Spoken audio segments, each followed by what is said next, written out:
En étant sauvés de l'élimination grâce à l'enveloppe noire la semaine dernière, NJ et Nathalie ont dû poursuivre leur aventure Pékin Express avec Étienne, leur handicap.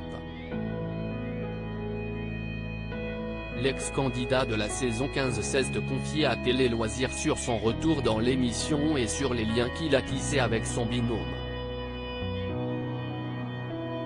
Lors du lancement de la 17e saison de Pékin Express le 16 février dernier sur M6, les téléspectateurs ont fait la connaissance de Nathalie et NJ, le binôme d'inconnus.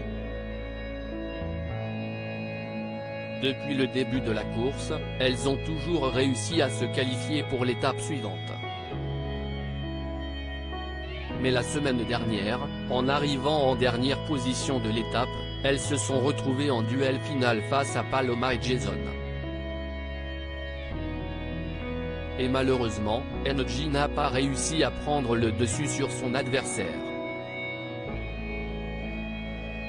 Mais l'étape était non éliminatoire et le binôme a pu continuer l'aventure avec un handicap de taille en la personne d'Étienne, ancien candidat de la saison 15.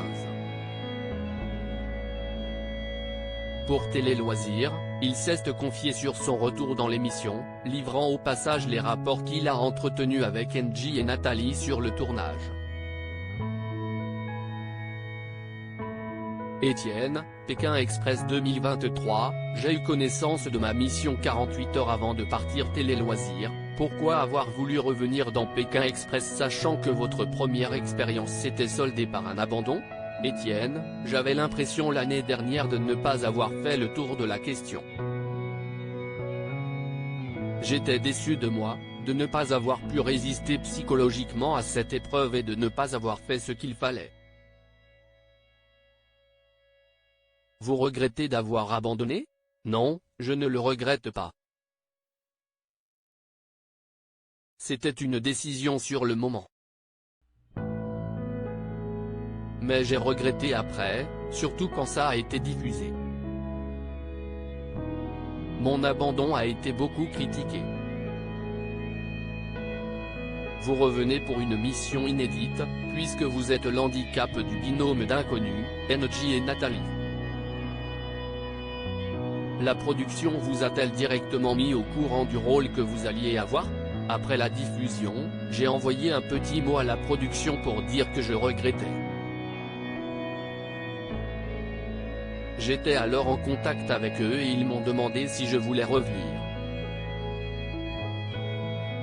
Ça s'est fait petit à petit.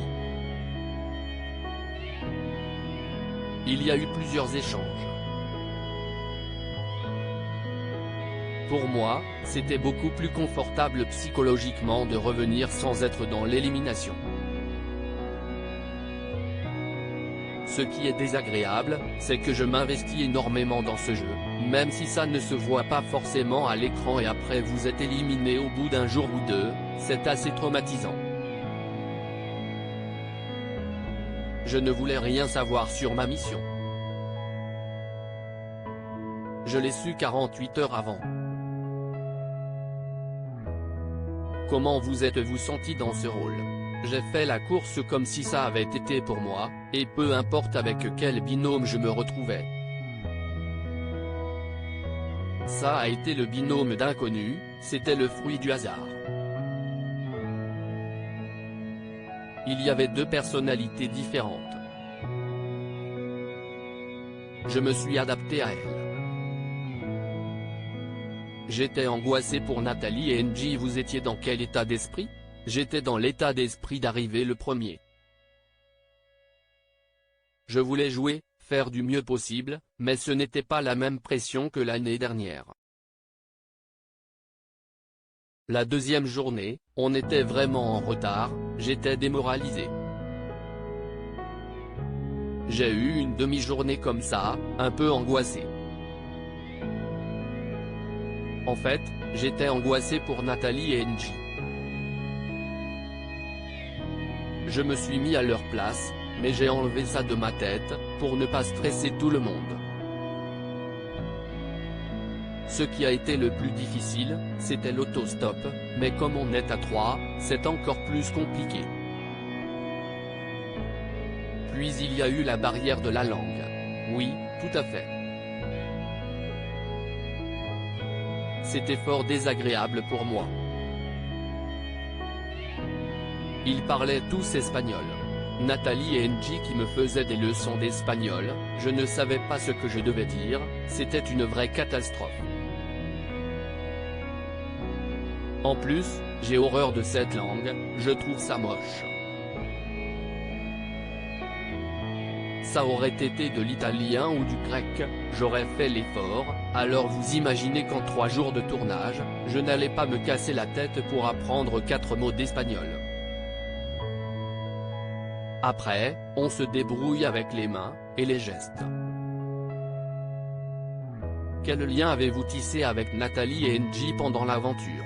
On était dans la compétition, donc ça s'est fait naturellement.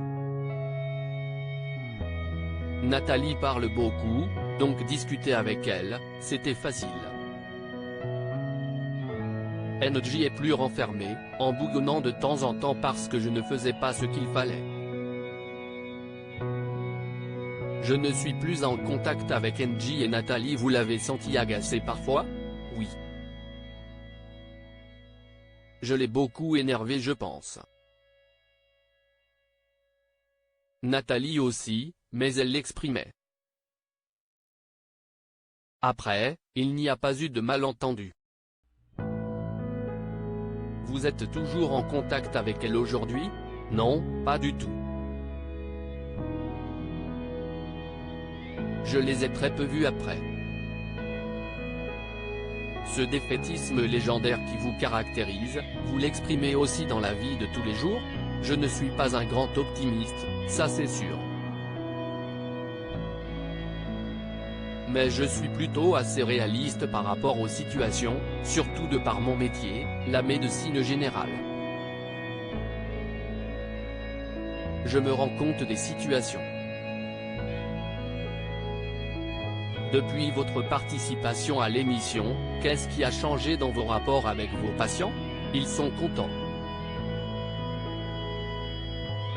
Revenir dans l'émission, c'était assez naturel parce que j'étais associé à Pékin Express tout le temps. La femme avec qui je vis, elle n'en pouvait plus d'entendre parler de l'émission. Les gens m'arrêtent dans la rue et comme je suis un bavard, voilà. Mes patients me disaient, quand est-ce que vous revenez à la télé? Je leur répondais, je ne comprends pas pourquoi les producteurs ne m'appellent pas, rire. Je n'allais pas dire non pour ce retour du coup. À lire aussi Pékin Express 2023, les candidats dorment-ils vraiment tous les soirs chez l'habitant? La réponse est surprenante.